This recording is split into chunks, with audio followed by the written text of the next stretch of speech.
ఇళ్ల స్థలాల కోసం జర్నలిస్టులు నిర్వహిస్తున్న దీక్షలు మంగళవారం 11వ రోజుకు చేరుకున్నాయి. ఈ కార్యక్రమంలో పలు ప్రజా సంఘాల నాయకులు పాల్గొని జర్నలిస్టుల దీక్షలకు సంఘీభావం ప్రకటించారు. కార్యక్రమంలో భాగంగా జర్నలిస్టుల జిల్లా అధ్యక్షుడు చిటి శ్రీనివాసరావు మాట్లాడుతూ గత 11 రోజుల నుండి నిరసన దీక్షలు చేస్తున్న ప్రభుత్వ ప్రజాప్రతినిధులు పట్టించుకోవడం లేదని ఆవేదన వ్యక్తం చేశారు. జర్నలిస్టులు అందరూ పేద మధ్యతరగతికి చెందినవారేనని అన్నారు. అరకొర వసతులతో ఇంటి రెంట్ కూడా కట్టే పరిస్థితుల్లో లేదన్నారు. ప్రభుత్వ పరంగా రావాల్సిన ఇళ్ల స్థలాల కోసమే పోరాటం చేస్తున్నామని అన్నారు. ఇకనైనా ప్రజాప్రతినిధులు పట్టించుకోకపోతే గల్లీ నుండి ఢిల్లీ వరకు ఉద్యమాన్ని ఉధృతం చేస్తామని హెచ్చరించారు. వెంటనే ప్రజాప్రతినిధులు పట్టించుకొని వెంటనే ఇళ్ల స్థలాలు కల్పించాలని వారు డిమాండ్ చేశారు.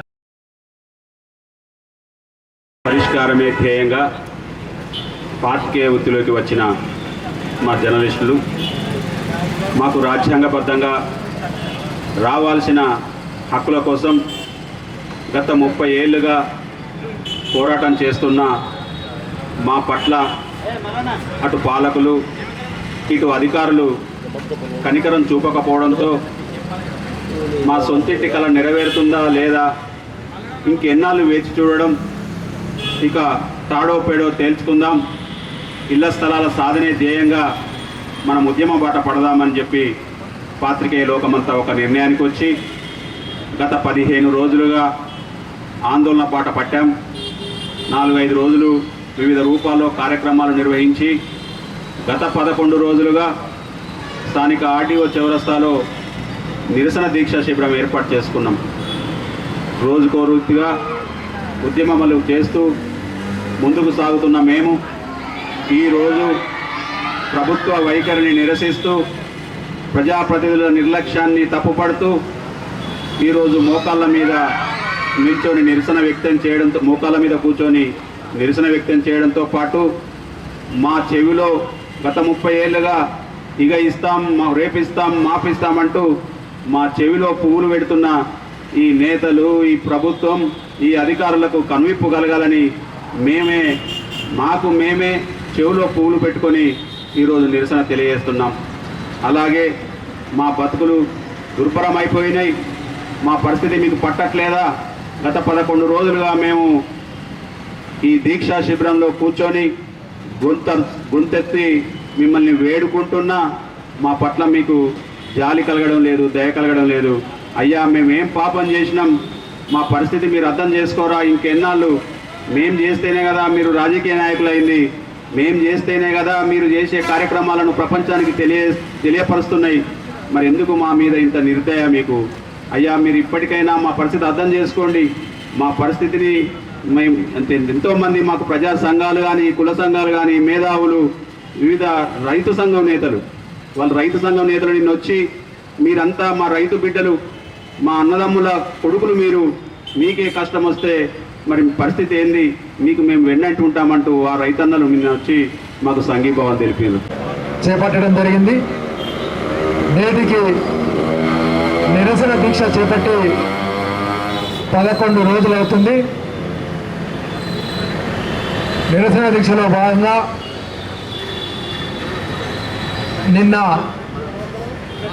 ఎర్రపూలు చెవిలో పెట్టుకొని నిరసన తెలియజేయగా ఈరోజు పచ్చపూలు చెవిలో పెట్టుకొని నిరసన తెలియజేయడం జరిగింది. అలాగే అర్ధనగ్న ప్రదర్శన కూడా చేపట్టడం జరుగుతుంది. ఇళ్ల స్థలాలు వచ్చేంత వరకు వినూత్న కార్యక్రమాలు, వినూత్న నిరసన కార్యక్రమాలు తెలుపుతూనే ఉంటాం. ఇప్పటికైనా ప్రజాప్రతినిధులు, అధికారులు ఈ జర్నలిస్టుల గోడును పట్టించుకొని ఇళ్ల స్థలాలు కేటాయించాలని కోరుతున్నాను. మరి ఇప్పుడు ఆశిస్తున్నది ఏమిటి అంటే, మేము ఇంతవరకు ఏం ఆశించలేదు. కేవలము మాకున్నటువంటి కనీస గూడు కోసం చెప్పి 30 సంవత్సరాల నుంచి ఎదురు చూస్తుంటే మరి నిత్యం ఆశాజీవులుగా బతుకుతున్నటువంటి ఈ రాజకీయ నాయకులకు మమ్మల్ని శాసించేటువంటి స్థితి నుంచి మరి పోయే పరిస్థితి దాపురిస్తుందా అని చెప్పి చూడాల్సినటువంటి పరిస్థితి ఏర్పడుతున్నది. కనుక శాంతియుతంగా మేము రోడ్ ఎక్కామంటేనే అర్థం చేసుకోవాలి. ఈ రోడ్ ఎక్కిన వాడు ఎక్కడికైనా తెగింపుకు సిద్ధంగా ఉన్నామని చెప్పి ప్రతి ఒక్క జర్నలిస్టు మనసులో ఉంది. ఎందుకంటే ఎన్నాళ్ళి ఎదురు చూపులు, శాంతియుతంగా ఏం చేసినా కూడా అది మాకు శాంతి అయిపోతున్నది. కనుక ఇప్పుడు మాకు శాంతి కావాలంటే ఖచ్చితంగా మిమ్మల్ని శాంతి వ్యక్తులు మరి దీన్ని మాతోని పిలియలుగా పోరాటాల్లాగా జరిగిపోతున్నది పరిస్థితి. కనుక అటువంటిది కాకుండా దయచేసి ఇప్పటికైనా శాంతియుతంగా చేస్తున్నటువంటి మా ఈ ఉద్యమాలకు మేము ఉద్యమాలను తీవ్రతరం చేయకముందే మమ్మల్ని శాంతింపజేయాలని చెప్పి కోరుకుంటూ జై జర్నలిస్ట్ ఐక్యత. ఇప్పుడు జర్నలిస్టులు వారికి నివాస స్థలాలు అందించాలని చెప్పని ఒక నిరవధిక దీక్ష చేపడుతున్న సందర్భంగా వారికి జగిత్యాల వాకర్ సభ్యులందరం కలిసి ఈరోజు సంపూర్ణ మద్దతు తెలియజేయడం జరిగింది.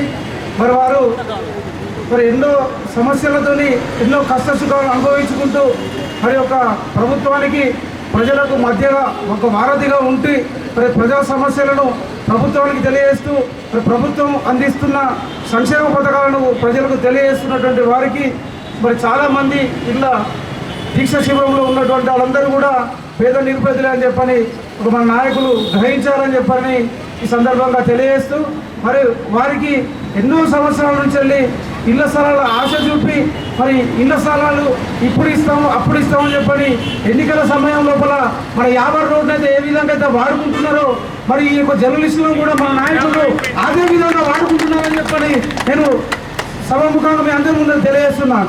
ఎందుకంటే ఎలక్షన్లు రాగానే ఇళ్ల స్థలాలు ఇస్తామని చెప్పని విలేకరులకు ఆశ చెప్పడం, ఆ తర్వాత ఏంటంటే మీరు ఒక గ్రూప్గా ఏర్పాటు చేసి మీరే ఒక లిస్టును తయారు చేయని చెప్పని వీళ్ళకి చెప్పడము, అవి లిస్టులు ఏంటంటే చాలామంది ఉన్నారని చెప్పని ఆ లిస్టును మీరే షార్ట్ లిస్ట్ చేయమని చెప్పని మళ్ళీ వీళ్ళకి చెప్పడము, ఇవన్నీ ఒక రాజకీయ ఎత్తుగడల భాగం అని చెప్పని నేను భావిస్తున్నా. ఇకనైనా ఇప్పుడు మనము మీరందరినీ కలిసి ఒక సంఘటనగా ఒక ఐక్యతగా పోరాటం చేస్తేనే ఇప్పుడు సాధిస్తాం. ఇది సాధించకపోయినట్లయితే ఎప్పుడు కూడా మీకు ఇళ్ల స్థలాలు రావని చెప్పని నేను భావిస్తున్నాను. ఈ కార్యక్రమంలో నాతో పాటు పాల్గొన్న మా వాకర్ సభ్యులందరూ కూడా ప్రత్యేకమైన కృతజ్ఞతలు తెలియజేస్తున్నా. మీ యొక్క దీక్షా శిబిరం విజయవంతం అయ్యే వరకు కూడా మీ యొక్క పట్టుదల ఇదే విధంగా కొనసాగించాలని చెప్పని తెలియజేస్తూ మీ అందరూ కూడా మా వాకర్ పట్టు మా కళాకారులతోని ఒక కథ చెప్పేయడానికి నేను సిద్ధము. అదేవిధంగా మీ సమస్యలను కూడా క్షేత్రస్థాయిలో మరొక కథ రూపకం లోపల వినిపించాలని చెప్పని మీరు కోరిండ్రు. తప్పకుండా మీ యొక్క కోరికను కూడా మేము నెరవేర్చాలని చెప్పని ఈ సందర్భంగా మీకు తెలియజేస్తున్నాను. ఎందుకంటే ఈ యొక్క శిబిరానికి అన్ని రాజకీయ పార్టీల నాయకులు ఎమ్మెల్యేలు ఎమ్మెల్సీలు విప్పులు ఇతర పార్టీలు ప్రతిపక్షం స్వపక్షంలో లేకుండా అందరూ వచ్చి మీ యొక్క మద్దతు తెలియజేస్తున్నారు. ఎందుకంటే ఒక సామెత ఉండే అందరూ శాఖాహారం లేదని రొయ్యల ముందు ఎటువాయని చెప్పని అన్నట్టు అన్ని రాజకీయ పార్టీల నాయకులు మీ దగ్గరకు వస్తున్నారు, మీ యొక్క మద్దతు తెలియజేస్తున్నారు, మద్దతు అంటున్నారు. జాప్యం ఎక్కడ జరుగుతుంది అనేది జగిత్యాల పట్టణంలో జర్నలిస్టులు అందరూ కూడా దాదాపు 11 రోజుల నుండి వారి యొక్క బాధలు అనేకమైన విషయాలు కూడా ప్రతిరోజు కార్యక్రమంలో భాగంగా అనేక అంశాలు తెలియజేయడం జరుగుతూ ఉంది. వివిధ పార్టీల నుంచి కూడా ప్రజానాయకులు అందరూ కూడా వచ్చి వాళ్ళు సంఘీభావం కూడా తెలియజేయడం కూడా జరిగింది. ఇటు సమాజానికి ఇటు ఇక్కడ ప్రభుత్వానికి ఒక వారధిలాగా పనిచేసే జర్నలిస్టుల విషయం లోపల ఇట్లాంటి మెతక వైఖరి అనేది చేయడం అనేది కూడా చాలా బాధాకరంగా ఉన్నది. ఇందులో జర్నలిస్టుల లోపల చాలా బీదవాళ్ళు బీపీఎల్ కింద ఉన్న స్థాయిలో ఉన్నవాళ్ళు తర్వాత రెంట్కు బయట చాలా ఇబ్బంది పడుతూ ఉన్నవాళ్ళు చాలా దీనమైన పరిస్థితుల్లో ఉండే కుటుంబాలు కూడా మాకు తెలుసు. అట్లాంటి పరిస్థితులు ఉన్న జర్నలిస్టులకు సమాజంలో అన్ని వర్గాలకు సపన్న వర్ణాలకు న్యాయం చేస్తామనే ఆలోచన ప్రభుత్వం చెప్పినప్పుడు గత ప్రభుత్వం కానీ ఈ ప్రభుత్వం కానీ అనడమే జరుగుతూ ఉంది. కానీ చేతల రూపంలో ఇంతవరకు పాపం వీళ్ళకి చేసిన సాయం అయితే మాత్రం ప్రాక్టికల్గా ఏం కనబడతలేదు.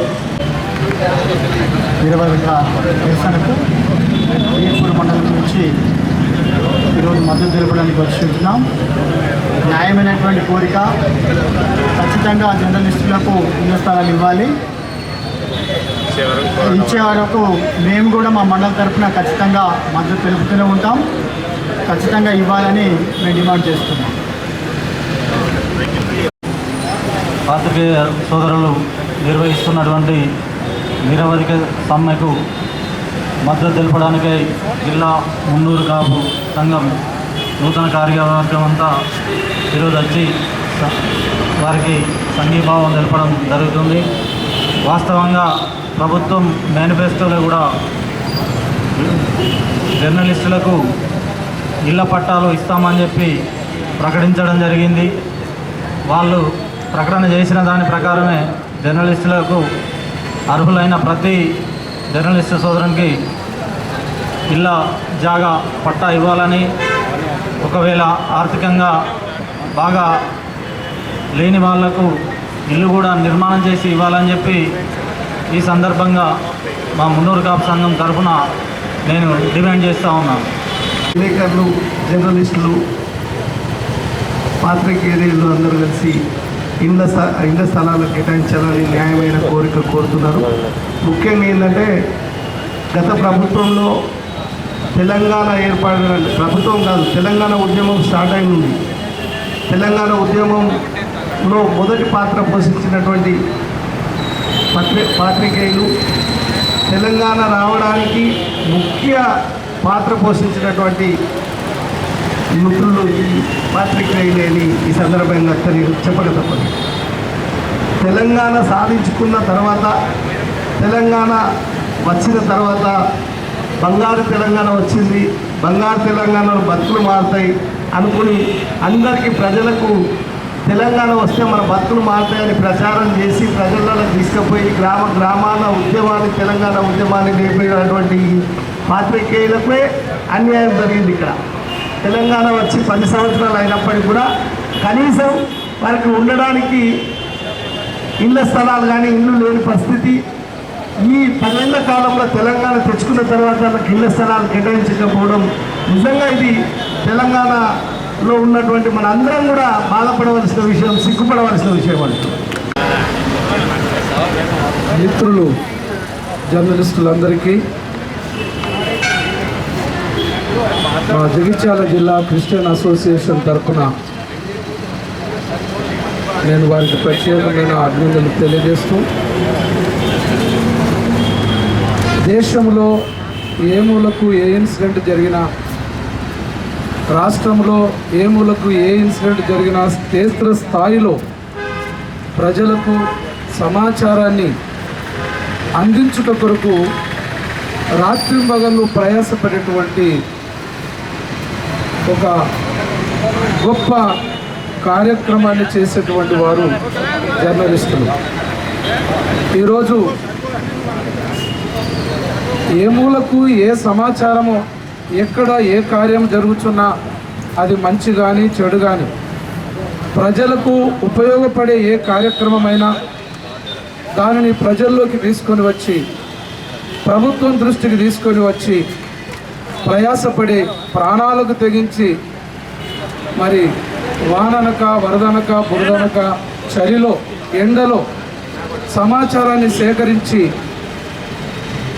ప్రజలకు అందించేటువంటి ఒక జర్నలిస్టు సోదరులు నిరసన దీక్ష చేపట్టడం, ఇది గవర్నమెంట్ వారు ప్రత్యేకంగా గౌరవ ముఖ్యమంత్రి రేవంత్ రెడ్డి గారు, అలాగే డిప్యూటీ సీఎం బట్టి విక్రమార్క గారు, ఇంకా మంత్రులందరూ కూడా ఈ విషయాన్ని దృష్టిలో ఉంచుకొని మా జర్నలిస్టు సోదరులకు న్యాయం చేసి వారికి ఇళ్ల స్థలాలు ఇప్పించే కార్యక్రమం చేయాలని జగిత్యాల జిల్లాలోని 300 చర్చిలు, వాటి తరఫున నేను ఒక క్రిస్టియన్ అసోసియేషన్ డిస్ట్రిక్ట్ ప్రెసిడెంట్గా నేను వారికి తెలియజేస్తూ డిమాండింగ్ చేస్తున్నాను.